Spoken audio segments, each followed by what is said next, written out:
Salam alaikum wa rahmatullah, merci de nous rejoindre pour cette nouvelle vidéo consacrée à la correction de l'exercice numéro 6 du chapitre Calcul trigonométrique, première partie.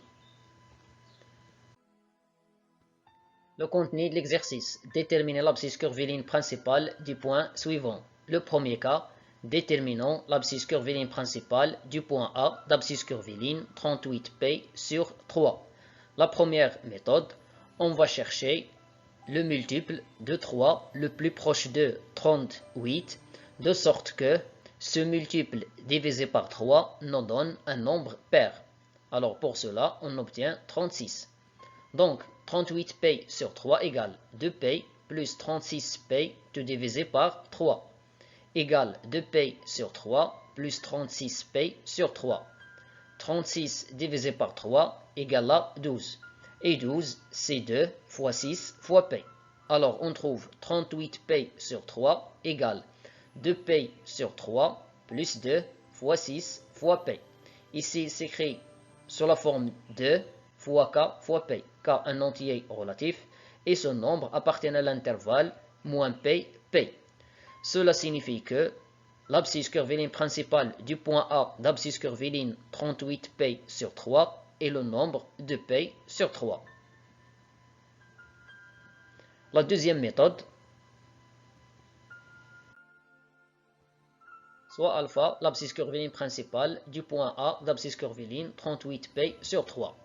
Alors, il existe un entier relatif k tel que alpha égale 38π sur 3 plus 2kp avec alpha comprise entre moins p et p.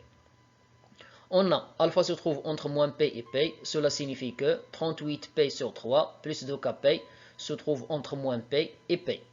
Maintenant, on va essayer de déterminer la valeur de k. Pour cela, premièrement, on retranche 38p sur 3 dans les trois côtés.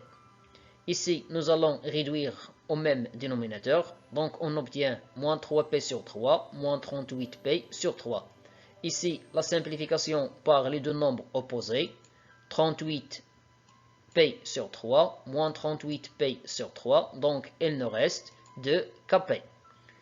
Ici, nous allons réduire au même dénominateur, donc on trouve 3p sur 3, moins 38p sur 3. Moins 3p sur 3, moins 38p sur 3, ça fait moins 41p sur 3. 3p sur 3, moins 38p sur 3, ça fait moins 35p sur 3.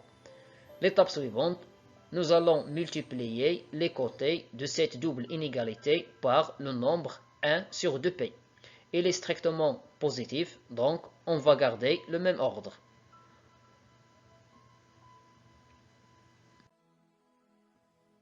Puis les simplifications par p. Au milieu, la simplification par 2p. Alors, il nous reste k compris entre moins 41 sur 6, 3 fois 2 vaut 6, et moins 35 sur 6. Moins 41 sur 6, c'est environ moins 6,83. Moins 35 sur 6, c'est environ moins 5,83. K compris entre ces deux valeurs avec K un entier relatif, cela signifie que K égale à moins 6. Par suite, alpha égale 38p sur 3 plus 2kp avec k égale à moins 6. C'est-à-dire alpha égale 38p sur 3 plus 2 fois moins 6 fois p. 2 fois moins 6, ça fait moins 12. L'étape suivante, nous allons réduire au même dénominateur. Donc on obtient 38p sur 3 moins 36p sur 3. 38p moins 36p, ça fait 2p. Il en résulte que l'abscisse curviligne principale du point A d'abscisse curviligne 38p sur 3 est le nombre de p sur 3. C'est le même résultat de la première méthode. Le deuxième cas, déterminons l'abscisse curviligne principale du point B d'abscisse curviligne moins 469p divisé par 3. La première méthode. On a moins 469p sur 3 égale moins p moins 468p, tout divisé par 3. Puis, nous allons séparer cette fraction. On aura moins p sur 3 moins 468p sur 3. Ce nombre vaut moins 156p sur 3. Et on sait que moins 156 égale 2 fois moins 78. Alors, on obtient moins 469p sur 3 égale moins p sur 3 plus 2 fois moins 78 fois p. Un nombre appartient à l'intervalle moins p, p plus 2 fois un entier relatif fois p. Cela signifie que l'abscisse curviligne principale du point B d'abscisse curviligne moins 469p sur 3 est le nombre moins p sur 3. La deuxième méthode, soit alpha, l'abscisse curviligne principale du point B. Alors, il existe un entier relatif K tel que alpha égale moins 469p sur 3 plus 2kp avec alpha comprise entre moins p et p. Puisque alpha se trouve entre moins p et p, cela signifie que moins 469p sur 3 plus 2kp compris entre moins p et p. L'étape suivante, on va essayer de déterminer la valeur possible de k. Pour cela, on va ajouter 469p sur 3 aux trois côtés. L'ordre ne change pas si on ajoute. Ici, nous allons réduire au même dénominateur, alors on obtient moins 3p sur 3 plus 469p sur 3. Au milieu, la simplification par les deux nombres opposés. Donc, il nous reste 2kp. Et ici, nous allons réduire au même dénominateur. Donc, on obtient 3p sur 3 plus 469p divisé par 3. Le premier côté, ça fait 466p divisé par 3. Le deuxième côté nous donne 472p divisé par 3. Après, on va éviter de p. Pour cela, on va multiplier les trois membres de cette double inégalité par 1 sur 2p. 1 sur 2p est strictement positif, donc l'ordre est inchangé.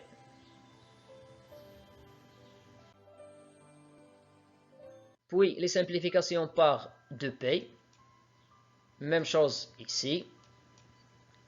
Même chose se répète pour le troisième côté.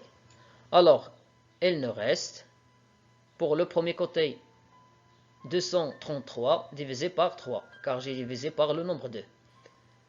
Le deuxième côté, il nous reste 236 divisé par 3. Ainsi, on a simplifié par le nombre 2. 233 sur 3, c'est environ 77,66. 236 divisé par 3, c'est environ 78,66. Puisque k est un entier relatif et il se trouve entre ces deux valeurs, alors k égale à 78. Par suite, alpha égale moins 479, plutôt moins 469 p divisé par 3 plus 2kp avec k égale à 78.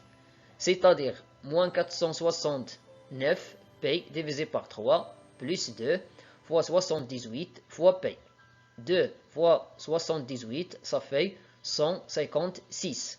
Puis, nous allons réduire au même dénominateur, donc on obtient moins 469p divisé par 3 plus 468p divisé par 3. 156 multiplié par 3 nous donne 468. Et ce nombre, c'est moins p sur 3. Et l'on résulte que l'abscisse curviligne principale du point B est le nombre moins p sur 3. Le dernier cas, déterminons l'abscisse curviligne principale du point C d'abscisse curviligne 127p divisé par 4. La première méthode, nous allons essayer de déterminer le multiple de 4 le plus proche de 127, de sorte que Ce multiple divisé par 4 nous donne un nombre pair. Ce multiple c'est 128. Alors on obtient 127p sur 4 égale moins p plus 128p tout divisé par 4. Puis la séparation de cette fraction, on trouve moins p sur 4 plus 128p sur 4. 128 divisé par 4 nous donne 32. Et on sait que 32 vaut 2 fois 16. Alors cela signifie que 127p sur 4 égale moins p sur 4 plus 2 fois 16 fois p égale à un nombre appartenant à l'intervalle moins p, p plus 2 fois un entier relatif fois p. Cela signifie que l'abscisse curviligne principale du point C d'abscisse curviligne 127p sur 4 est le nombre moins p sur 4. La deuxième méthode, soit alpha l'abscisse curviligne principale du point C. Alors, il existe un entier relatif k tel que alpha égale 127p sur 4 plus 2kp avec alpha comprise entre moins p et p, puisque c'est une abscisse curviligne principale. Cela signifie que 127p sur 4 plus 2kp se trouve entre moins p et p. Premièrement, on va se débarrasser de ce nombre. Pour cela, on va retrancher le même nombre. Si on retranche, l'ordre ne change pas. Alors, moins 127p sur 4, moins 127p sur 4, moins 127p sur 4. Nous allons réduire au même dénominateur. Donc, on trouve moins 4p sur 4, moins 127p sur 4. Au milieu, la simplification par les deux nombres opposés. Le troisième côté, on va réduire au même dénominateur. Donc, on trouve 4p sur 4, moins 127p sur 4. Moins 4p sur 4, moins 127p sur 4, ça fait moins 131p sur 4. 4p sur 4, moins 127p sur 4, ça fait moins 123p sur 4. Puis, pour éviter de p, il suffit de multiplier les trois côtés par le nombril strictement positif 1 sur 2p. L'ordre ne change pas. La simplification par p, par 2p, puis par p. Alors, il nous reste k se trouve entre moins 131 sur 8. 4 fois 2 nous donne 8. Et moins 123 sur 8. Moins 131 sur 8, c'est environ moins 16,37. Et moins 123 sur 8, c'est environ moins 15,37. K se trouve entre ces deux valeurs et K c'est un entier relatif. Alors cela signifie que K égale à moins 16. Par suite, alpha égale 127p sur 4 plus 2kp avec k égale à moins 16, c'est-à-dire 127p sur 4 plus 2 fois moins 16 fois p. 2 fois moins 16, ça fait moins 32. Puis nous allons réduire au même dénominateur. 4 fois 32, ça fait 128. Alors on obtient alpha égale 127p divisé par 4 moins 128p divisé par 4, c'est-à-dire moins p sur 4. Et l'on décolle que l'abscisse curviligne principale du point C d'abscisse curviligne 127p sur 4 est le nombre moins p sur 4. Finalement, merci du fond du cœur de nous avoir suivis. Je te dis à très bientôt pour du nouveau contenu. Salut!